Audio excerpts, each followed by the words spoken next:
Well, all right. Thank you so much, everyone, for joining us for this webinar, for your interest in what our group of foundations is up to.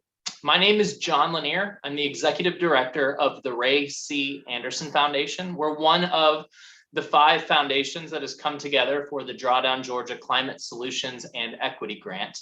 You're going to be hearing from the other foundations in just a moment as well that are involved in this, but for the webinar itself and walking you through all of the information that we want to share, it will be me as well as Blair Beasley who runs that process. Blair is also with the Ray C. Anderson Foundation. She is our Director of Climate Strategies, and we'll be monitoring all of the various aspects of this webinar.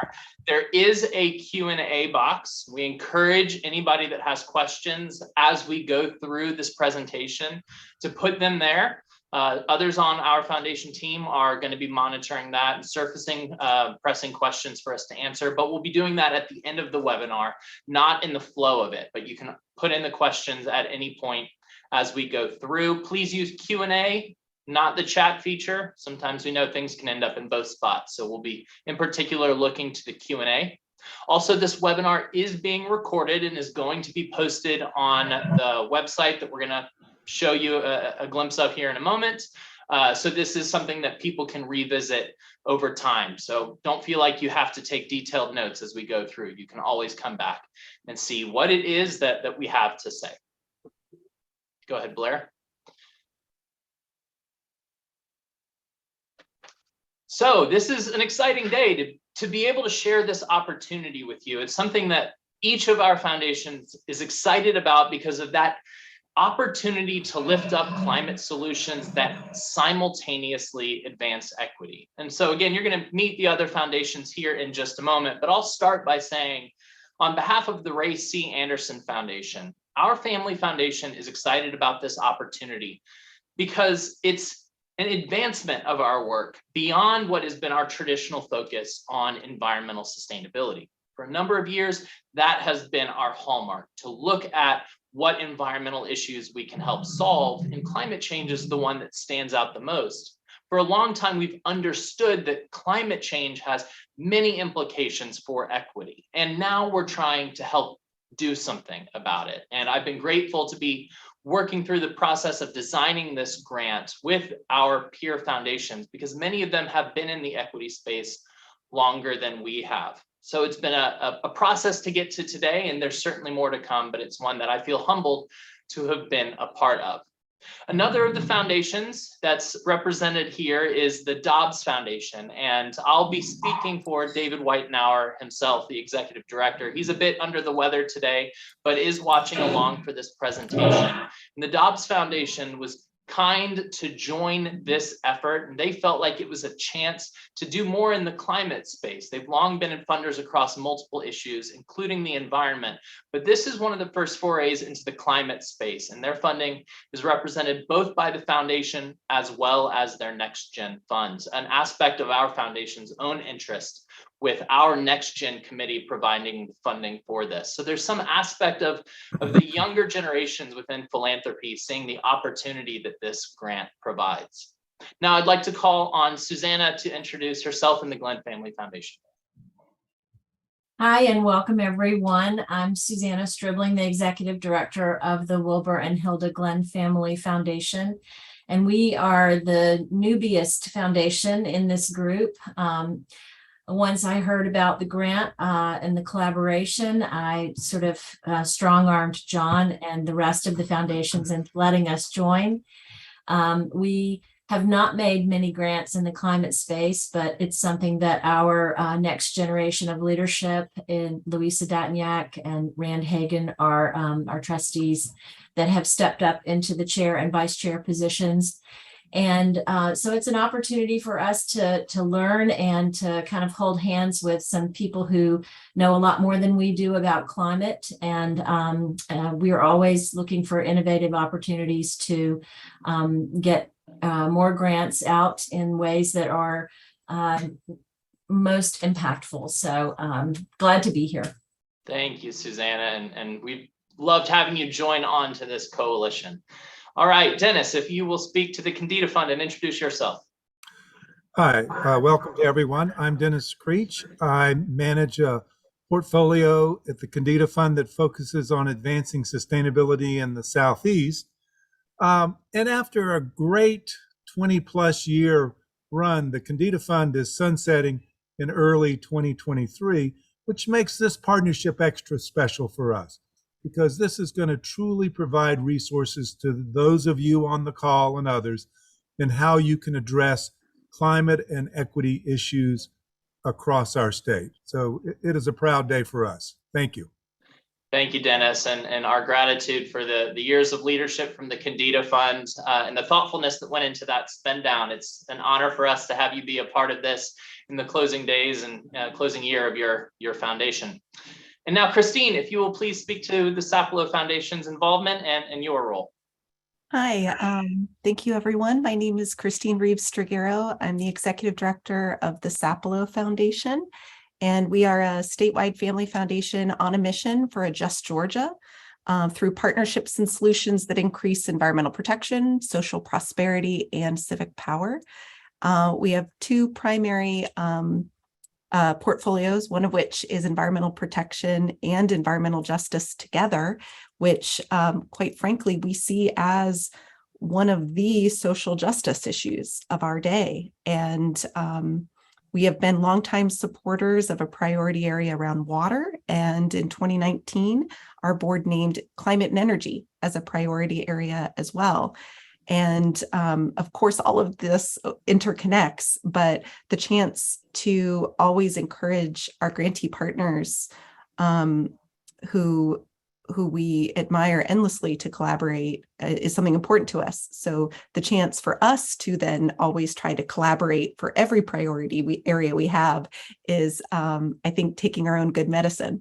And I couldn't ask for a better team, really helmed by the Ray C. Anderson Foundation in so many ways. It's just been an honor. But I think what I'm most excited about is the chance to really authentically connect climate change solutions, not just discussion or activity, with equitable processes and solutions, not just activities or discussion. So we look forward to the creativity of what can be shared with us, and just grateful to see what can happen so that we can advance both climate change and equity. Thank you.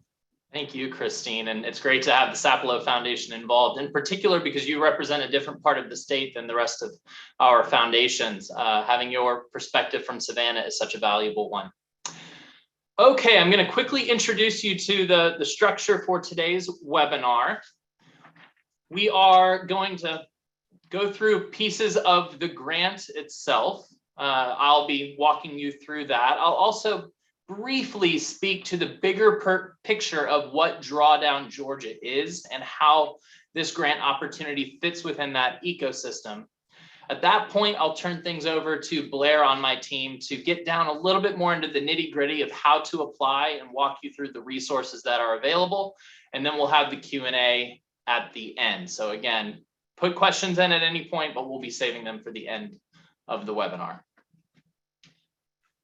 Okay, so we're going to jump right into the grant, and in particular, the web page that will be home for all of the things you'll see today and the resources that you'll be able to find.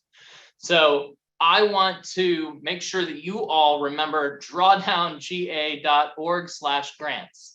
You've seen it. I'm confident that by signing up for this webinar, you've seen it. There was an extra button there that allowed you to do so. But this is going to be our one-stop shop for all information related to this. In a moment, we're going to go through a little bit of what the request for proposals that's put up on this website offers, but I want to pause and encourage everyone. If you have homework from today, it's to click on that other button. Subscribe for updates if you haven't already done so. We actually have more people on this webinar than we have people who have subscribed for updates. There's no criticism or shame or anything. The point is, if you're subscribed, that's the best way to get information right to your inbox as things come out. For instance, next week, this webinar will be posted and the opportunity to apply will go live, and there will be additional resources. If you subscribe for updates, you will be able to go right to those things once they're live. So please, please, please subscribe for updates if you have not done so. Okay, let's move into the request for proposal. So if you click on that button on our website, you're going to find a document several pages long that covers this RFP that our 5 foundations have come together to join on. It contains a good amount of information. It has our collective commitment to equity across our foundations. It has an overview of the 10 different climate solutions that this grant opportunity is meant to focus on. Speaks a bit to the kind of work that will be funded, who should apply, how to apply. You're going to learn more about that here today, but we wanted to capture aspects of it in the document as well. Some of the terms and conditions, some of the key dates, and then at the end, critically, a glossary of terms, because it's possible that some of you may not be familiar with the full suite of climate solutions or what exactly we mean by some of the terms in the RFP. We've tried to flag everyone that we think might be a question that somebody might have and go ahead and answer it. But always reach out to us if there's any other questions that you have that the RFP and the glossary of terms does not answer. Okay, I want to spend a moment to center this work, this RFP, in the conversation around equity. It is something that all of our foundations are committed to. I'll speak for the Ray C. Anderson Foundation in particular and say that our commitment in this space is somewhat new. Again, I'm just speaking for myself, but the murder of George Floyd in the summer of 2020 was a watershed moment, a turning point for me and my work to come to grips with the fact that we have not solved for equity challenges, in particular, racial equity challenges across our country, and certainly not here in Georgia. And so our foundation wanted to move into this space intentionally. And so I'm going to read what's on the screen here, because this is what our 5 foundations came together and committed to collectively. The goal of the Drawdown Georgia grant, this grant, is to fund projects that will scale climate solutions and prioritize equity in low-income BIPOC communities in Georgia. We believe that these communities stand to benefit from climate solutions and must be centered in the work. We strongly encourage and seek applicants from organizations that have BIPOC leadership among their staff, programs, and/or board of directors. So a little bit more about why we've centered equity within this grant. One of our FAQs speaks to that. So again, I'm reading here, but then I'm going to share a little bit more perspective on this too. All Georgians should have access to the environmental, economic, and health benefits associated with advancing climate solutions in our state. This includes low-income BIPOC communities that have been made more vulnerable to the impacts of climate change by historic and current unjust systems. Pursuing equitable outcomes and equitable processes is the right thing to do. Moreover, we will not meet our climate goals unless all Georgians have the agency and opportunity to help guide our low carbon future. So to summarize, in many respects, it's about the fact that there is both negative impacts that disproportionately impact some communities in Georgia, and benefits that climate solutions bring that we must intentionally make sure these communities can be a part in sharing it. And so this grant, it's the intersectionality of climate solutions and equity. But if I had to say if one or the other of those rises above, we feel like the equity work is the centering point. That is the fundamental piece that this grant is meant to move forward. And the climate solutions that will allow that to happen are the method that we believe it can be done effectively by. Okay, Blair, if you can go to the next slide. A little bit about what proposals should address. So listed here are the 10 climate solutions out of a subset of 20, and I'll show you those later on in the webinar. These are the 10 climate solutions that we felt translated best to the types of communities that we want to fund. Work like these that relate to these sorts of solutions is likely already happening in the sorts of communities that we want to fund. And it's work that can likely begin if it's not yet been started in some of these places. So we've taken the full suite of climate solutions that can work in Georgia and identified the priority ones that we feel align best with what this grant is meant to do. So you see these climate solutions here. Any questions that you have about them can be answered in our Q&A, but I would also encourage you, when you sign up for updates and go to that drawdownga.org/grants website, on Monday, there will be a video there as well. Blair will speak to it later, but it's meant to be a 101 on the Drawdown Georgia climate solutions that have been listed here. So there's an opportunity to understand more about these 10 solutions, why they make a difference on our climate, and the equity considerations that might be at play for these various solutions. So there's another resource that will be a compendium to this webinar that can dive a bit deeper into these solutions. Again, it's meant to be that intersectionality of climate solutions and equity, though. And so to speak for a moment about what the proposal should address from an equity standpoint, we want both applicants and the proposed project, the work that will be done. We want both of them to demonstrate a commitment to low-income BIPOC communities in Georgia, both organization and work.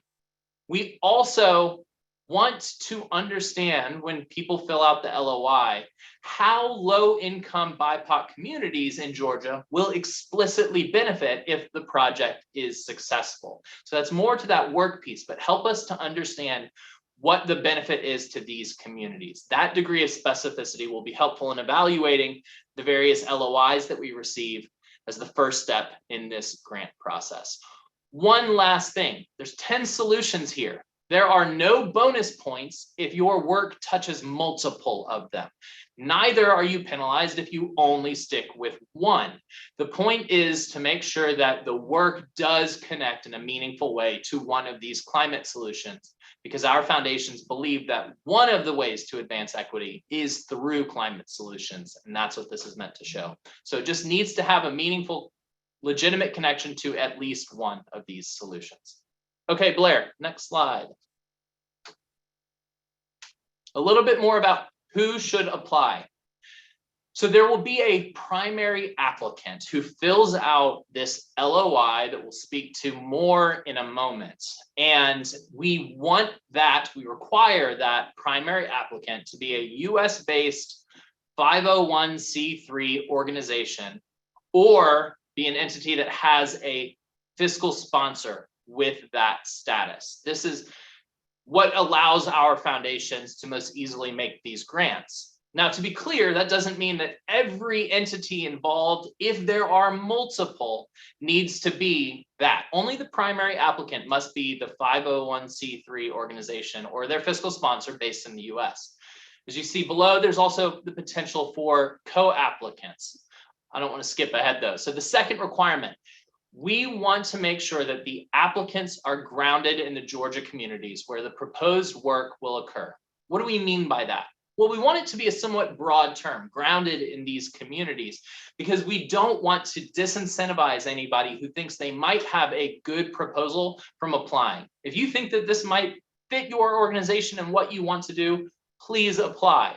But some of the ideas of what grounded in a Georgia community might look like is to have a headquarters there, or significant staff there, or a history of working in that community. But again, I don't want to be prescriptive on what exactly that means, but we do want to make sure that applicants are in fact grounded authentically in these communities where they plan to do the work. So they can have co-applicants who can help strengthen their considerations around the solution that they want to bring to bear, or their deepening connections on the equity front to these communities. And the co-applicants, as I said, don't have to be 501c3 organizations. They can be other NGOs, sure, but also local governments and potentially other groups. So we want to make sure that people don't feel excluded. There's an opportunity to come together in a coalition in seeking the funding that's offered by this grant. Reiterating, applicants should demonstrate their commitment to low-income BIPOC communities in Georgia and how these communities will benefit from the proposed work. That fourth point just restates what I'm trying to emphasize is the key thrust of what we're hoping to do on that equity side. Okay, Blair. We will be awarding a somewhat flexible amount of grants because we don't yet know what will be coming in with these LOIs and eventually invited full proposals, but we are committed collectively to funding at least 4 grants for a 2-year cycle, funding up to $100,000 per year, with the work being done in 2023 and 2024. So the maximum amount that can be awarded to one grant is $2,000. It's split up in 2 $100,000 increments. We wanted to make sure that this grant opportunity had some longevity, that it wasn't a 1-year pulse of a grant, that there was the staying power of the 2 years embedded in it. It may be that there are more than 4 grants that are made. Some might be for lesser amounts.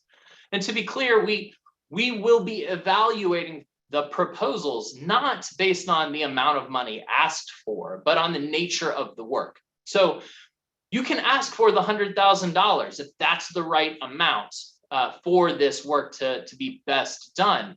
And we will evaluate it on those grounds, but you can also ask for a lesser amount and we will not give that favorite treatment because, oh, less money.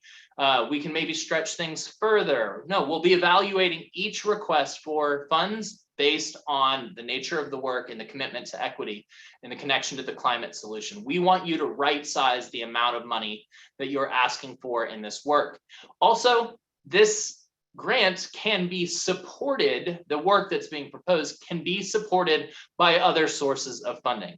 There's no turf guarding here. If you want to suggest a program that's already being supported by other sources of funding and this can enhance it, expand it, that's all certainly fine. We don't expect for our group of foundations to be the only ones funding this work. We leave that open to your discretion. Okay, next slide, Blair. A little bit on the timeline. So in just a few days, the website that I already showed you will have the button open up where letters of introduction can be submitted.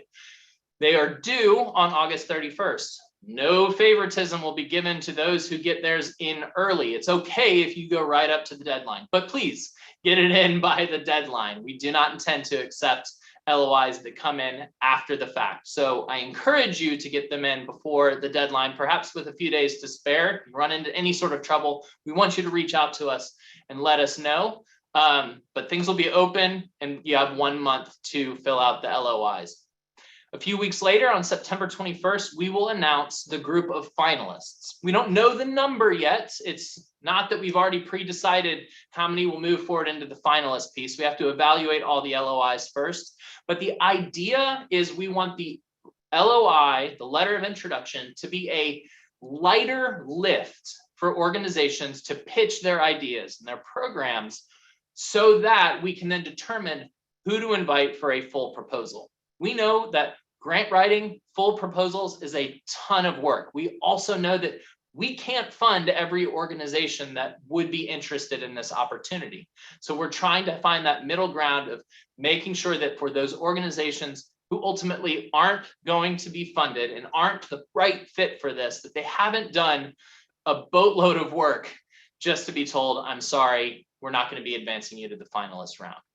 Once finalists are announced in September, then there will be more information provided to them about what a full proposal should look like. We'll be guiding the organizations that advance through that process. And those full proposals will be due on October 26th, allowing our organizations, our foundations, to evaluate them leading up to an announcement by December 5th and funding going out the door at the end of this year for the intent of the work to begin in 2023. Okay, Blair. A little bit about who will review the applications. Well, our 5 foundations will be reviewing them, but we are also pulling together a participatory review panel. It will be 3 to 5 organizations. Invitations have gone out to these individuals, and they are going to have experience in both the climate and equity space. They'll be reviewing the final proposals in detail and supporting our group as we review the LOIs that come in at the end of August. They will lend additional expertise and perspectives to this review process. And one of those expertises and perspectives is going to be that of diversity, because we are mindful as 5 foundations, we are all white-led organizations. That's who you've seen on this. So we wanted to make sure that we had an authentic diversity component in the review process. The participatory review panel will help to ensure that that's the case. Okay, Blair? So that was that first section I wanted to walk you through. I'm going to give you the highest level perspective on what Drawdown Georgia is, so you can see how this grant fits within this ecosystem that I've been referring to. This will be quick, but there's lots more information on Drawdown Georgia's website. And again, if you want to learn more about the solutions themselves, there's the compendium webinar that Blair will speak to during her remarks as well. Okay, next slide. So Drawdown Georgia was inspired by a nonprofit called Project Drawdown. In 2017, they released a book that contained the 100 most effective climate solutions to reverse global warming. They wanted the world to understand that we have the climate solutions now. We don't need the technology of the future to save us. And they wanted to give us all a sense of which climate solutions can work best if we only did the hard work of financing them, scaling them, deploying them. That work was tremendous and it was influential in the broader climate movement. But for the Ray C. Anderson Foundation and some partners here in Georgia, we found ourselves wondering, well, if we know what climate solutions work best for the planet, that's what Project Drawdown gave us, what climate solutions work best for Georgia?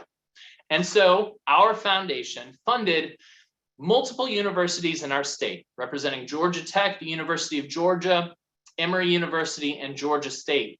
And they did a lengthy and very, very thorough review process of replicating the work Project Drawdown did for the state of Georgia.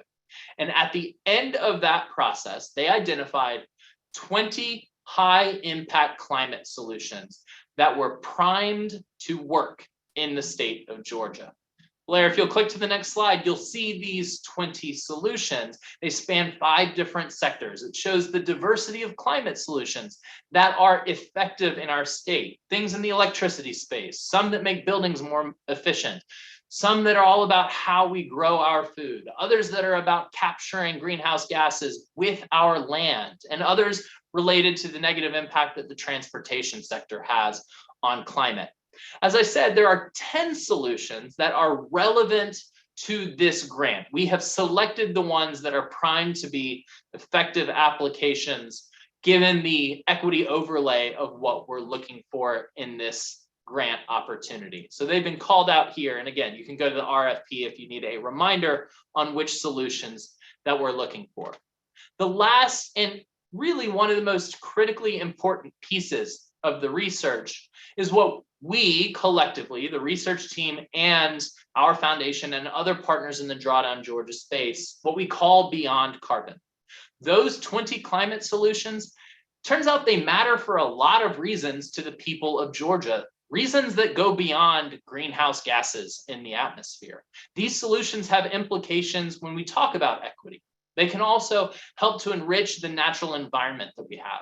Some of the solutions improve public health, and others offer incredible pathways to economic development. Many of these solutions will be job winners for our state. We want to be able to speak in these languages to why these solutions matter, because that way these solutions are more likely to scale in our state, and our state is more likely to achieve drawdown, to become a state that helps to reverse global warming.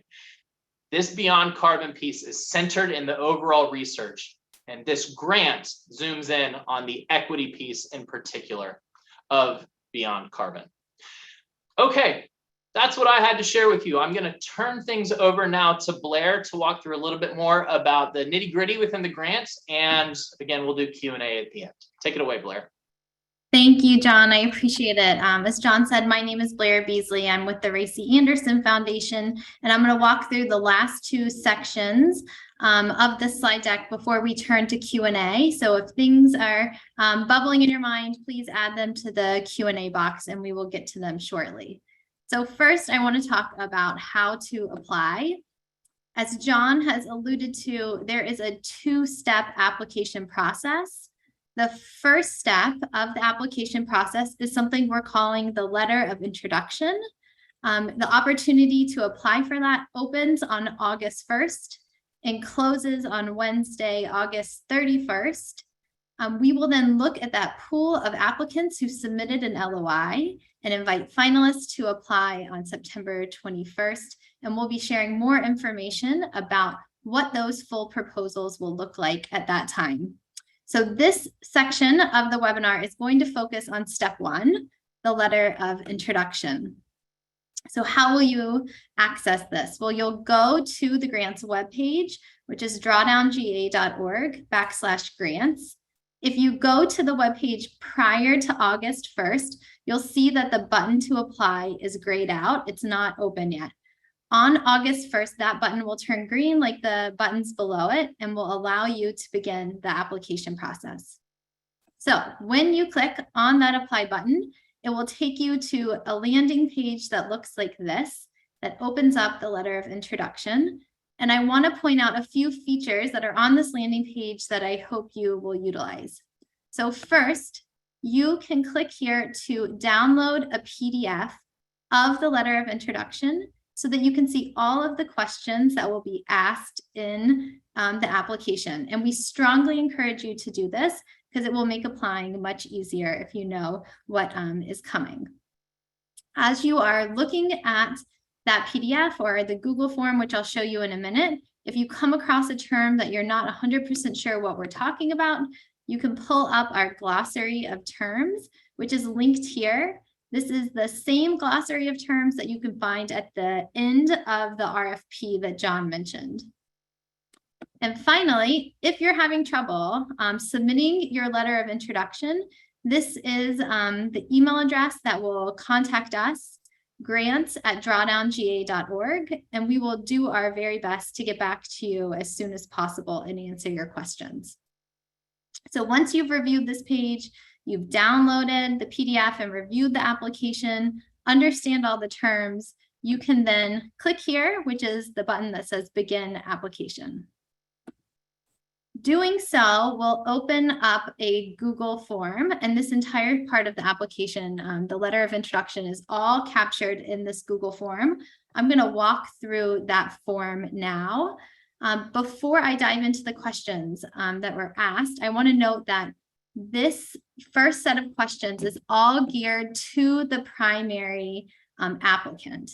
As John mentioned, the primary applicant is simply the applicant that's applying for the grant and that would be awarded the grant funds if they are awarded the grant. There is a section after you go through for the primary applicant where you can let us know if you are applying with a co-applicant, which is just a formal application partner that would share in the grant dollars if awarded the grant. You are not required to apply with a co-applicant, so you can say, no, I don't have one, and you'll move on. But if you do have one, we're going to ask a subset of these questions for the co-applicant, and you can see what the subset is by downloading that PDF on the LOI landing page. Okay, so what do we ask? Well, first, there are 7 short fill-in-the-blank questions where we want to get to know the applicant a little more. So we ask for the organization name for the primary applicant, as well as your organization address. If the primary applicant has a website, we've asked for you to share that here. If you do not have a website, that's fine, and you can just skip that section. As John mentioned, in order to apply for this grant, you need to be a 501c3 organization based in the US or partner with a fiscal agent that has such status. If you are partnering with a fiscal agent, we ask for you to share who that fiscal agent is here. If you are not partnering with one, you can leave that blank. Next, we ask for your EIN, which is simply your employment identification number. This is that 9-digit number that's issued by the IRS to all business entities in the US. If you, as a primary applicant, are a 501c3, please provide your EIN in this space. If instead you are partnering with a fiscal agent, you can provide your fiscal agent's EIN. And last, we just ask for some information about how to contact you, an email address, and a phone number. There's also on this part of the form one short answer question where you have 150 words to just describe your organization. This is, once again, this is the primary applicant's organization. Tell us about your mission and any core programs or projects. Next, there are 5 questions where you just simply need to check the box to answer. The first 3 are geared at better understanding the primary applicant's organization. And then the next 2, which I'll show you in a minute, are about better understanding the proposed project. So the first question is, how is your organization currently demonstrating a commitment to equity and/or low-income BIPOC communities in Georgia? And you can select all that apply from the answers that are provided, or you can select other and write in an answer if you don't feel like any of the above capture your organization. So you could say through board leadership, through staff leadership, through programs or projects, or through partnerships and coalitions. Next, we ask, is your organization currently working in the community where the proposed project will take place? Once again, you can select all that apply. You can say, yes, we're currently doing environmental justice work in the community. Yes, we're currently doing social justice and/or equity work. Yes, we're currently doing environmental or climate work.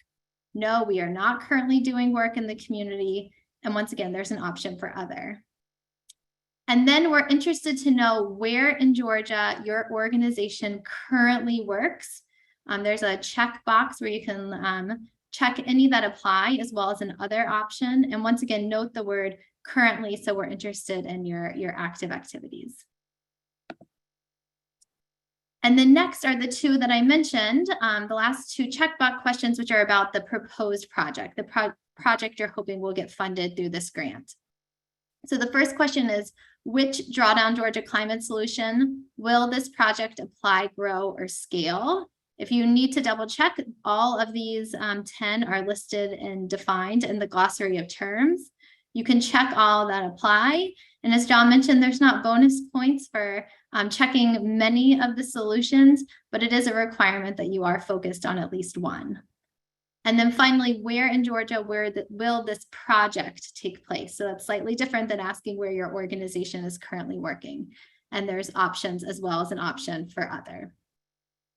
It's at this point, once you've gone through to this point in the form, that you'll be able to indicate whether you're applying with a formal co-applicant and be able to provide a subset of answers for the co-applicant. And you're allowed to apply with up to 2 co-applicants, although it is not required. Okay, next is the essay, which allows you to tell us about your proposed project. These essays should be written in a Word document. They're limited to 2 pages and 750 words, and they should address the following. Describe the project that you're hoping to pursue. Describe how the project will apply, grow, or scale one of those 10 Drawdown Georgia climate solutions and prioritize equity. Explain how your organization or organizations, if you have a co-applicant, is currently working in either the community or the communities where the work will take place. If you have a co-applicant, please define the role that each organization will play. And then tell us what success will look like and how you will measure it. Once you have created this Word document and this essay, please save the file name with your organization name in the title. That will just help us on the back end. So for example, if I was applying from the Racy Anderson Foundation, my file name could be Anderson Foundation LOI. And when you're ready, you will click this button, Add File, and you can upload your Word document right in the Google form. I will note that down there in the bottom left, you can see there is an option to go back. Up until this point, you can edit and review any of the questions that you have submitted so far. But when you're ready, you will hit the red submit button. At that point, you will have formally submitted your application and you no longer will be able to go back and edit. So that is the quick tour through the letter of introduction. And before we open it up to answer some of your questions, I wanted to very briefly flag some of the resources that we've put together to try to support applicants along the way. So as John mentioned, our one-stop shop is the website drawdownga.org/grants. Everything I'm going to mention right now, you can find either starting tomorrow or currently on our website. And so I encourage you guys to go there. A key document that everyone should take a look at is the formal request for proposal that John walked through some of the highlights of. As I mentioned at the very end of it, it includes the glossary of terms. This is the same glossary of terms that's broken out on that letter of introduction landing page. At the bottom of the web page is a series of frequently asked questions. If a question arises, this is a good first place to check. And if we start seeing some of a common question coming into us, we'll keep this running list updated. I wanted to flag 2 that are currently there that you just may not expect to be there that could be helpful. The first is there are many, many free online resources to support grant writing. We have pulled 3 that we thought were particularly helpful. These are very much general grant writing tips and guidelines, but they're there in case anyone would find them helpful. And then also that email address, which I mentioned you can find on the letter of introduction landing page, is also in the FAQs. This is grants@drawdownga.org, and it is the #1 way you can reach us if you have a question or run into an issue. And like I said, we'll do our best to get back to you. And last but not least, we are posting a recording of this webinar on our website, hopefully by tomorrow. And in addition, we're posting a recorded video where we walk through some of the climate solutions highlighted by Drawdown Georgia, focus on the 10 that are highlighted by the grant, and provide some additional detail that can be helpful. So look for those starting tomorrow. Okay, John, I'm going to invite you to turn your screen back on and unmute yourself. We have a few minutes where we can try to answer some of the questions that have come in. I suspect we won't get to every question that's been asked, but if there are additional ones, it's still not too late to add them. So first, Steve Williams asked, why is there no category for water efficiency or water solutions except for wetlands? So thanks, Steve. I appreciate your asking that because this is really focused just on 10 of those Drawdown Georgia solutions. There isn't really a specific water-focused solution highlighted in Drawdown Georgia, although many of the solutions tangentially speak to the intersection of energy and climate and water. But the 10 that we highlighted for this grant are really speak to the Drawdown Georgia subset and are ones that we felt like were most likely to be really successful in this application process. John, I'm gonna turn the next one over to you, and I apologize to everyone if I don't say your names correctly. Navidia Renate, I know I messed that up, said, although there is a general understanding of what BIPOC means, she's curious to know how you operationalize it for this grant.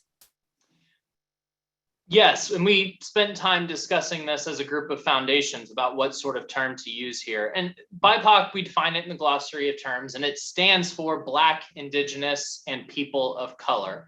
We don't want to be too prescriptive and legislative on exactly what that means, but we felt it was important to include it and not just say that this grant is intended for low-income communities, because recognizing in particular considerations around the racial equity historical challenges and current challenges that continue to plague our state, we felt that that qualifier was important to our organizations to make sure these funds are driven to the organizations that we feel they are meant for under the intent with this grant. So again, not going to be pointing to any nuances you need to be careful of. There really aren't any, but we wanted to have a degree of specificity around the types of communities that we want these funds to support. Thanks, John. The next question came from Jay Bassett. I'm happy to take this one. Jay wrote, is there an opportunity for organizations and coalitions applying for this opportunity to leverage federal funding as an extension for building needed community capacity and technical assistance to develop good projects on climate solutions and community development funded through this opportunity? I'll say yes. We are very much open to there being additional sources of grants and funding that support the projects that you put forward. It would be helpful to know if there are additional sources of funding that you think can take the projects you're proposing further and faster. But absolutely, that's something that we're certainly open to. It is not a requirement that you have any other sources of funding. You may apply for this grant as your sole source of funding or funding that could take additional funding farther. So thanks for that question. This is related. So John, someone wrote in, is there an expectation or requirement of cost share? There is not an expectation or requirement. Given that there's an opportunity for co-applicants to be a part of an LOI, certainly cost sharing is permitted, and we'd want to know what you intend with that. Co-applicants can receive some of the funding as a pass-through. They can not receive any of the funding and be providing their work and expertise on a pro bono basis, entirely up to the applicants. And LOIs that are just one organization without any co-applicants, just fine as well. So don't feel like we're looking for something in particular there.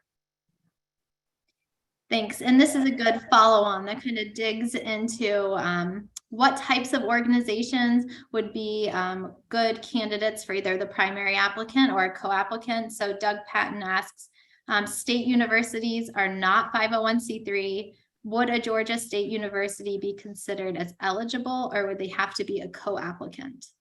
The way we've structured it, they would have to be a co-applicant. Again, they can receive some of the funding as a pass-through, but we have structured this where we do want a 501c3 public charity or an organization with a fiscal sponsor that qualifies to be the primary applicant. So a fair point about state universities, that's not meant to exclude them from the opportunity to participate in this, but given the importance of community-based organizations being put front and center for the opportunities here, we've structured it in a way where they would need to be co-applicants. Great. I'm going to lob another one at you. There's actually two questions that are getting at something similar, which is how can the grant funds be utilized? So Andy Biseglia said, are there any restrictions on how the funds can be spent? Specifically, can organizations fund positions with the grant funds? And Lauren Kiefer asked something very similar, which is the grant just for programming, so programmatic work, or can it be used to hire staff?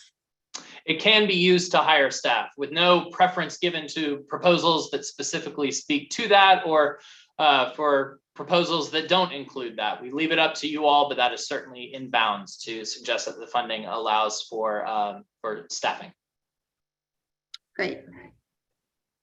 Next is a question, I'm just going to keep throwing them your way, John, from Maurice Carter.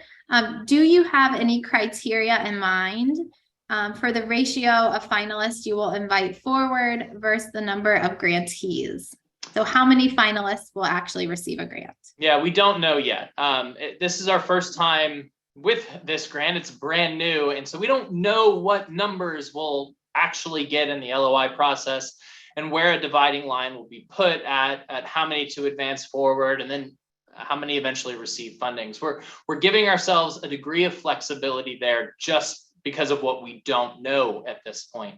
But we put the letter of introduction piece of this into the structure of the grant because we don't want too many organizations to do the work of a full proposal and then not get funded. So we will be mindful of the fact that any organization that we invite to move forward with a full application is going to be doing a ton of work that may cause us, again, depending on how many come in, to be a little bit more restrictive on who moves forward to keep the number of finalists relatively small in light of the available funds for this grant.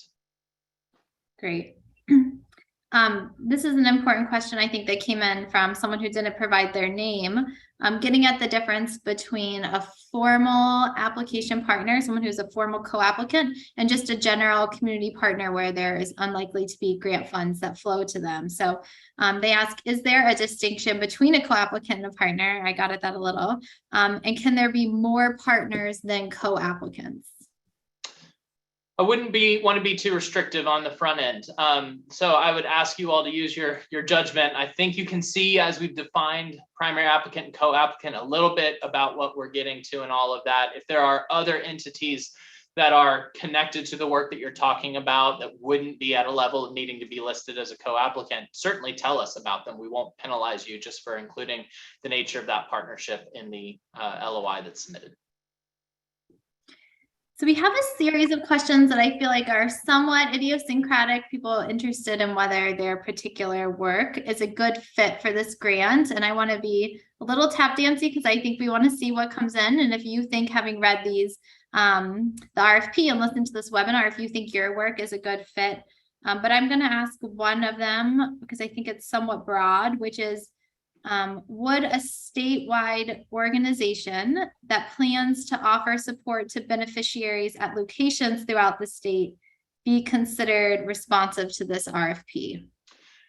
I think so, with the real critically important part being showing us the authentic connection to the communities where the work is going to be done. We used the word grounded earlier, and I gave examples of headquartered there, or staff there, or an established history of working there. So the fact that you're a statewide organization doesn't end up being punitive towards that or penalizing towards that sort of thing, but make sure that you can show those connections are real and that you are grounded in those communities. And John, I'm going to ask you the last one, and then I'll let you wrap it up. But just as a reminder, if you can let people know what the best way for them to stay in touch with us and make sure they don't miss any information that comes out in the coming days and weeks. Please, please, please go and subscribe if you've not done so at drawdownga.org/grants. That's the best way to stay in touch. We want to be responsive as a group to you all. So you can also reach out through our info@drawdownga.org website. That's monitored by people on the Ray C. Anderson Foundation's team. And if you have questions about this grant, you can reach out. We'll do our best to get back to you in a timely fashion. If you have trouble with any aspect of submitting an LOI, let us know. We want to be helpful to you as you do so. Our hope is that we get many LOIs so that we have a robust group of organizations to consider for this opportunity. And as words of concluding, I just want to once again say how grateful I am to you all for taking interest in this. I'm grateful for the work your organizations already are doing, for the opportunity potentially to support that work through this grant. I'm grateful to our other foundations that are a part of this.